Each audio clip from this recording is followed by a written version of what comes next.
This channel does not promote any violent, harmful, or illegal activities. All content provided by this channel is meant for an educational purpose only. এলাকার নাম নারায়ণগড়। সেখানে তৃণমূলের বিধায়ক কি ক্রমশ গড়পড়তায় নেমে গেলেন? নিজের তালুকে আপ্যায়নের নমুনা যা পেলেন বিধায়ক সূর্যকান্ত অট্ট তাকে বুঝিয়ে দিচ্ছে ভোটের দেওয়াল লিখন।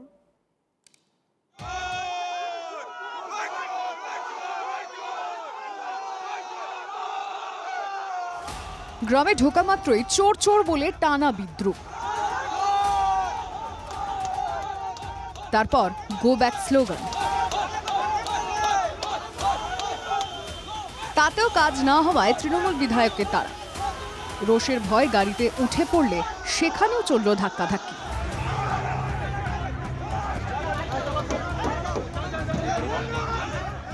বেগতিক বুঝে তৃণমূল বিধায়ক এলাকা ছাড়তে তাকে নারায়ণগড় থেকে হটানোর ডাক দেওয়া হলো। পশ্চিম মেদিনীপুরের নারায়ণগড়ে নিজের বিধানসভা কেন্দ্রে এভাবেই কার্যত পালিয়ে বাঁচলেন তৃণমূল বিধায়ক সূর্যকান্ত অট্ট।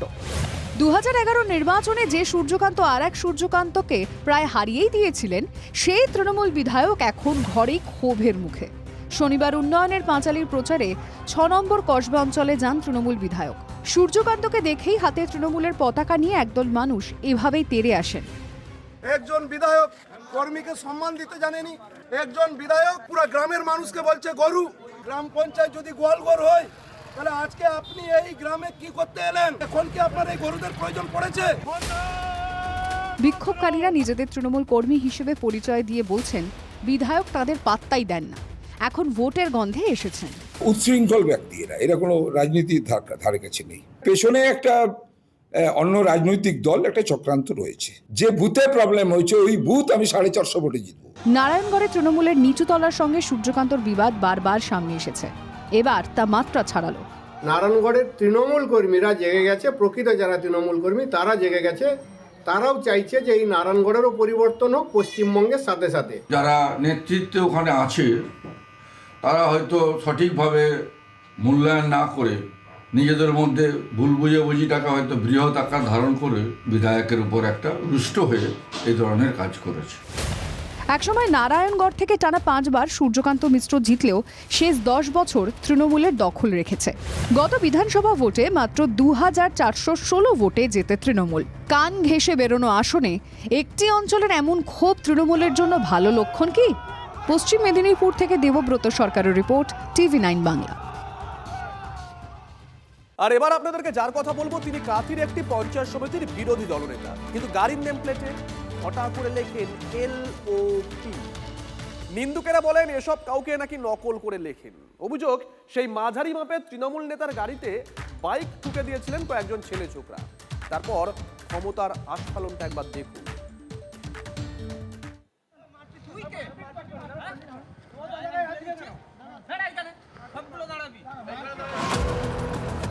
প্রথমে ড্রাইভার দিয়ে যুবকদের মারধর, তাতেও যেন আশ মেটেনি। তৃণমূল নেতা গাড়ি থেকে নেমে মনের সুখে নিলেন অ্যাকশন। গলা চিপে ধরে পরপর ঘুষি ধাক্কা, সঙ্গে গালিগালাজ। ঘটনাস্থল বিরোধী দলনেতার খাসতালুক কাঁথির জুনপুট। ভাইরাল ভিডিওয়ে যাকে গুন্ডামি করতে দেখা যাচ্ছে তিনি এলাকার জনপ্রতিনিধি তৃণমূল নেতা আমিন সোহেল। সরস্বতী পুজোয় বিকেলে মোটর বাইক নিয়ে এই যুবকরা বেরিয়েছিলেন। অভিযোগ তাদের বাইক ধাক্কা মারে কাঁথি 1 নম্বর পঞ্চায়েত সমিতির বিরোধী দলনেতা আমিনের গাড়িতে। তারপরেই শুরু হয় মস্তানি।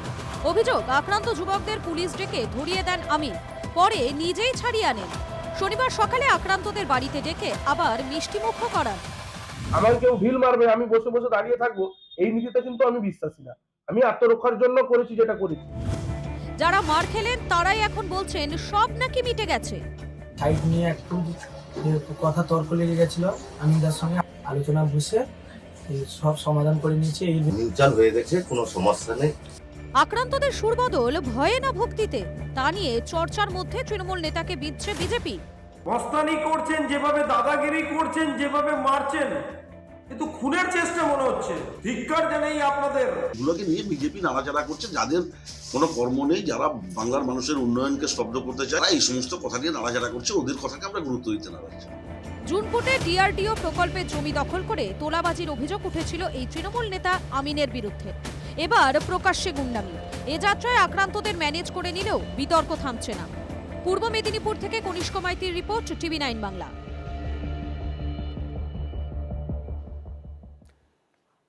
আর এবার আপনাদেরকে বিগওয়ালে একটা ছবি দেখাই আগে, তারপরে আসছি কোথাকার ছবি, কি ছবি দেখাচ্ছি। বিগওয়ালের ছবিটা দেখুন।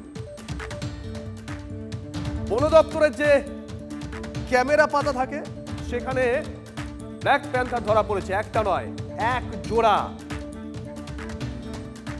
ছবিটা দেখছেন, বক্সার ছবি। রয়্যাল বেঙ্গল দর্শন আগে হয়েছিল, আর এবার ব্ল্যাক প্যান্থার, জোড়া ব্ল্যাক প্যান্থার।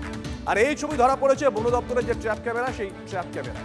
খুশির হাওয়া বন দপ্তর এবং পরিবেশ কর্মী মহলে। যে ছবি আপনাদেরকে দেখাচ্ছি, এই ছবি বক্সার ছবি। সেখানে বন দপ্তরের তরফ থেকে যে ট্র্যাপ ক্যামেরা পাতা হয়েছিল সেখানেই ধরা পড়েছে এই ছবিটা, জোড়া ব্ল্যাক প্যান্থার।